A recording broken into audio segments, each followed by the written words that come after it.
Thank you, Chair. When I received letter from organizers of this national conference on sociology of sanitation, I was just looking through some researches done by research scholars on different communities in Northeast India.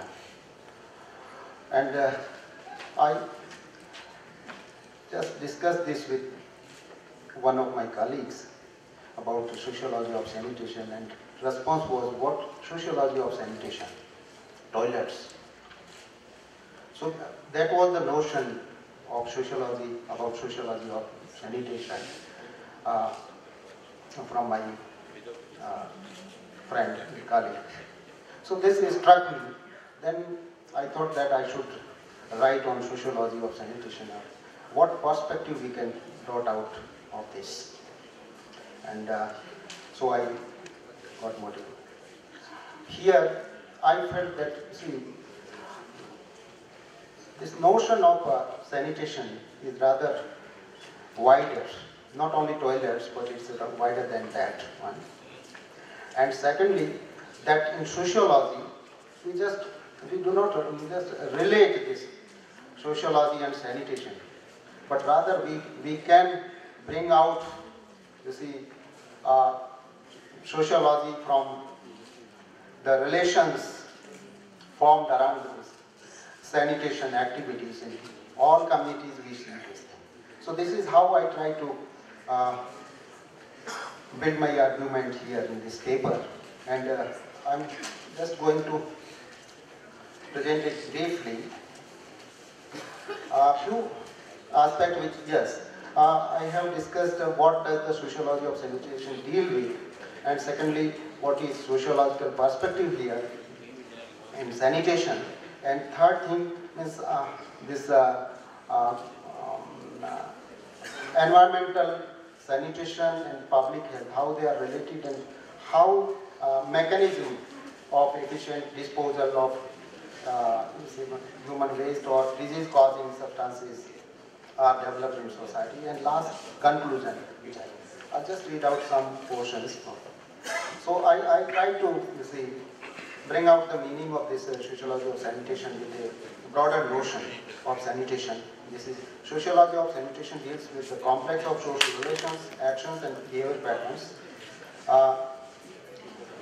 emerging out of efficient disposal of human waste, dirt, or any other disease-causing substances for protection of health. And here, sociological knowledge of sanitation has three broad aspects.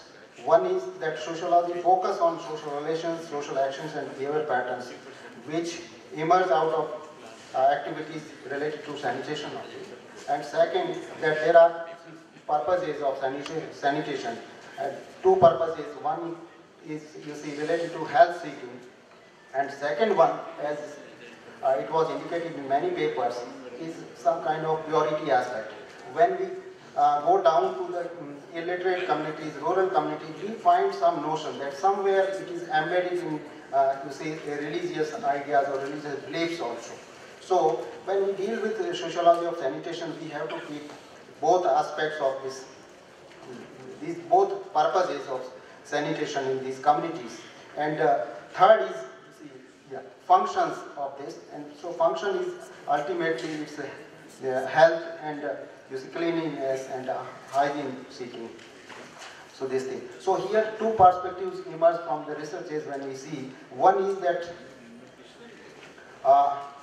sanitation as a cultural complex, that is a complex of material objects, tools, techniques, knowledge, ideas, values, etc. And second perspective emerges is that sanitation is a part of social structure or organization.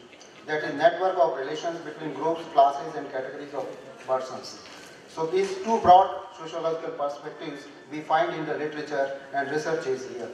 So when we talk of sanitation of a people, it is necessary to know about these two aspects, and also in relation to other fields of social life as subsystems of social system, which is continuously changing. Both the perspectives, cultural and structural, are complementary to each other for a holistic understanding of this. Now, from this community or environmental sanitation, I observed 2-3 cases from Northeast India. From Silchar town, we studied 2 slums which are settled on both sides of river, that is Barak River. One is the Bengali community, where people have migrated from Bangladesh and other parts, and other is of Meitei Manipuri community. In one community we found, Meitei community, that they are very, very clean. They had their own sanitary system, toilets, etc. Roads were also clean. On the other hand, on upper stream of the road, upper stream of the river, this migrant Bengalis were settled. There they had clean houses, but they did not have this toilet facility. And this human waste was thrown in Barak River, and water was supplied to town people.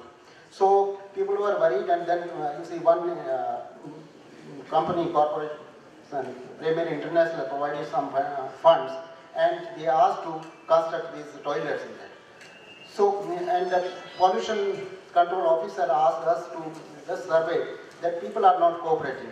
So we went there, then we talked to people. People said that we don't need, because we have very limited space. And we don't need because we can defecate outside. So this kind of cultural notion was there.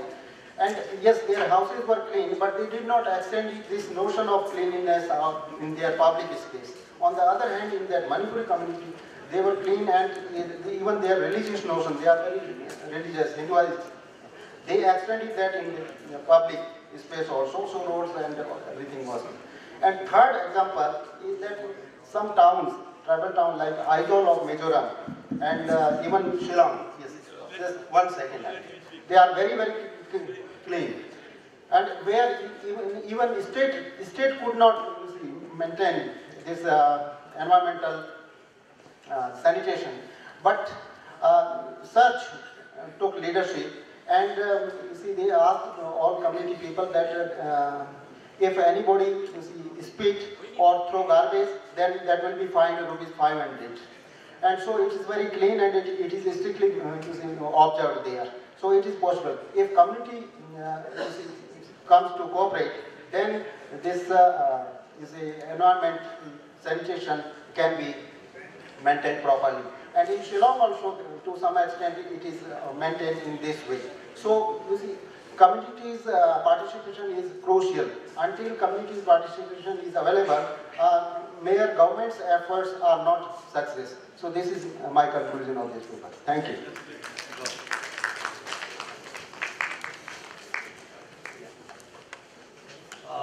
First thing is the speaker before you, he used the word sanitization or sensitization. That includes everything, including the culture of sanitation. So India had to develop the culture of sanitation, and therefore this role is given to sociologists, because they do better, because they already study culture, they teach culture, and that if they are out to practice culture, they are far better. So one thing is, sensitization is most important thing, most important, he has used the word, this is required here. Secondly,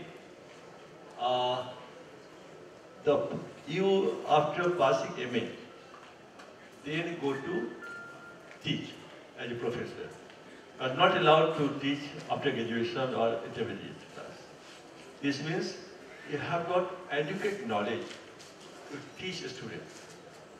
So those who go to advocacy, those who go to convince the beneficiaries about the need of toilet, certainly that person should have the full knowledge about toilet. And because a person has not enough knowledge, then certainly he cannot convince. At the practice session, we will show you some slides where the slabs of the toilet is being used for cooking food, safely grains, cutting fish, and then opening a shop. The smallest place. So the space is not the constraint. That will show you. So here, if a person who went there and had he had this knowledge, then he would have practiced. So this is required. I entirely agree with you that this sociology certification is not only toilet, it's total, say, culture and lack of toilet, awareness, motivation, it combines everything. But what is important? Why have requested all of you to come here? Now you can understand something better. At present, those engineers are not interested in a small technology. They just are interested in big technology. So you have to here, that Pranja, I don't know here, you're not here. So he was engineer, he went to engineering and then sociology. Here you have to play the role of engineer also. Not a theoretical engineer, but a practical engineer. Because I know this subject. In 2006, I was one of the editors for writing report of human development report, published by UNDP. 23 people, 20 were engineers. I was only non-engineer. And I was asked to speak first. Chairman of the committee, just he laughed, he's not laughed, he smiled. I said, Dr. Pathak, you are the biggest engineer. Why don't I start from you? Okay, yes sir, no problem, I start from you. What do you want? The sociologist scientists, the sociologist should also have the knowledge of engineering. Because you have to develop this system which can be cheap, accessible, affordable to the poor. Now, the moment you say water supply, safe water supply, then comes water supply through pipeline. And it is not affordable. You have no energy, no supply. So just say how many villages, as she was referring to Tripura paper. 1,000 villages have been given water supply. It means the pipes have been purchased. No water supply there. Therefore, you have to develop.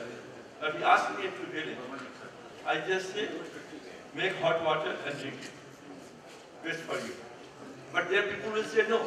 Have pipe water or bottled water. The moment they say safe water, so this either bottled water or pipe water.